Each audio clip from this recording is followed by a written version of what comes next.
Here come the humans, and immediately it's bloody, it's violent. A captain runs onto the stage, he's covered in blood, he's wounded in battle. This is the introduction to the human world in Macbeth, Act 1, Scene 2.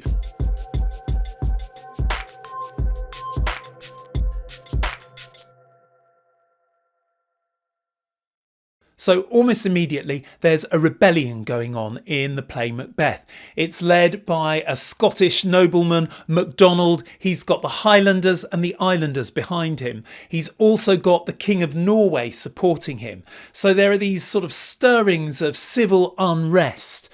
Now, why would Shakespeare put that into his play? Well, King James I of England, who came to the English throne in 1603, was actually before that time King James VI of Scotland. And when he came to the throne in England, he was still King James VI of Scotland, but now he was also King James I of England. A lot of English people were not particularly happy about having a Scotsman on their throne. And it doesn't take a massive leap of the imagination, does it, to see that what Shakespeare is doing here right at the start of Macbeth is showing the Scottish king under threat from some rebels. And what we see is the rebels immediately in Act 1, Scene 2 being quashed by the Scottish side and specifically by Macbeth. And the first message to the audience here is, hey, don't mess with the Scottish king, which in this play is King Duncan. But of course, to the audience, the Scottish king, they would be thinking about James I. And so the message is really, don't mess with your new Scottish king. He'll put you down. It's very much, in many ways, a piece of propaganda, this is, supporting the king. We talked in the video for Act 1, Scene 1 about how Shakespeare's patron was King James I. So it's not surprising to see Shakespeare writing a play in which he is supporting the new monarch.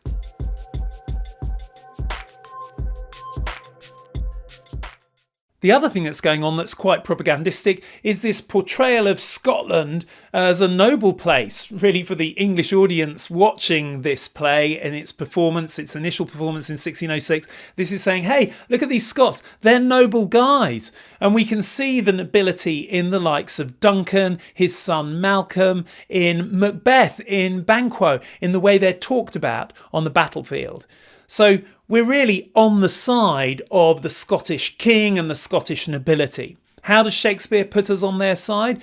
Well, the simple way in which he does it is that we're in the king's camp, not the rebels' camp, in this scene. So we are encouraged to side with the suffering and the trials of the king's camp and to understand their plight. And that's how Shakespeare puts us on their side.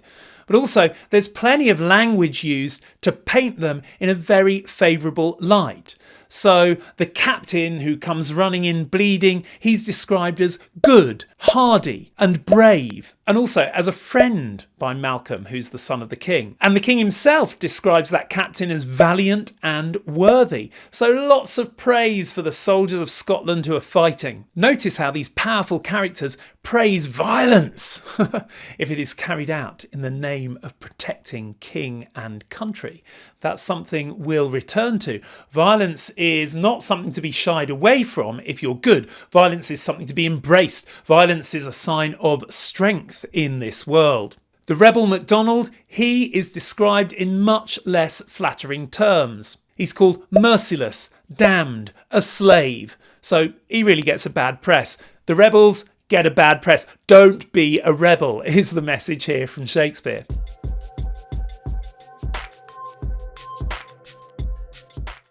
The greatest praise of all is reserved for Macbeth himself. We don't meet him in this scene, but his reputation is certainly built up massively here.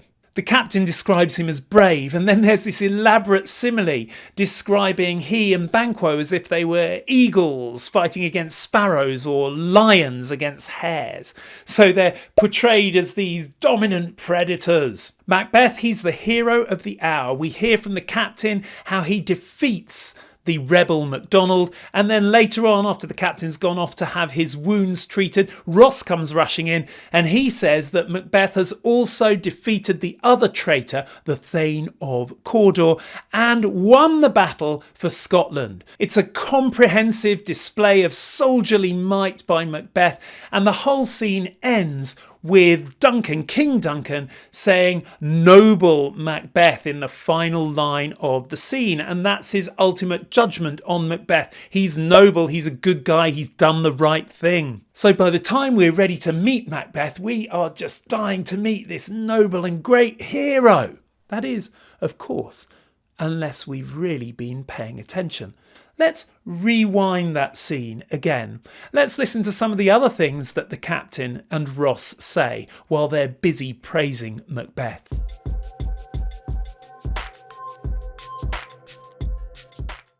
If we look at the description of how Macbeth faces and defeats MacDonald, it's actually quite brutal and violent. In order to get to MacDonald, Macbeth has to carve out his passage. Carving is something butchers do with meat, isn't it? He's scything down his opponents until his sword smoked with bloody execution. He's like in such a frenzy of bloodshed that there's the smoke of blood coming off his sword. That's really violent, isn't it? Then he gets to MacDonald. He doesn't shake his hand, not very gentlemanly. And what does he do? He unseamed him from the nave to the chops and fixed his head upon our battlements. What does that mean? It means he stuck his sword into his belly button and he made it go all the way up to MacDonald's neck. He cut him in half. He cut his head off. He stuck it on the battlements. Now, I don't know about you. I've never tried to kill anyone, even in a war.